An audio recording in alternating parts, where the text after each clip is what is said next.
পোস্টের ওসি এবং একজন স্টাফ নাকার সামনে ছিল। হঠাৎ এদিকে ধোঁয়া দেখতে পেল 9 নম্বর রোডের সঙ্গে কাছাকাছি তো। তারপরে তারা এসে দেখলো যে এখানে একটা গোসারি শপ না কিটা, এখানে ধোঁয়া এবং লাল হয়ে আছে। তারপরে ফায়ার সার্ভিসে ফোন করলো, তারা আসলো, নিবানো শুরু করলো। আস্তে আস্তে কয়েকটা দোকান চললো।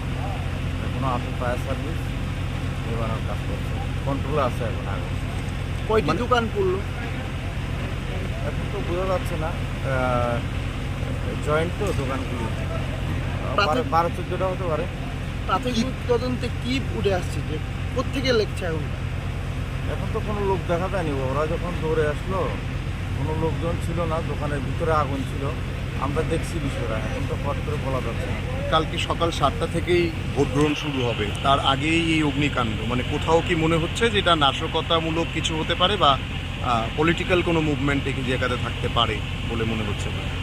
রাস্তার পাশে 2 মিনিট আগে এদিক দিয়ে পুলিশ দিয়েছে এবং একটা এমন কোনো রাত্রে না।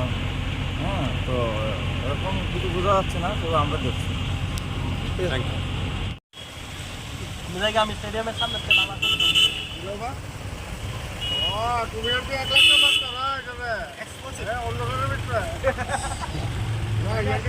না,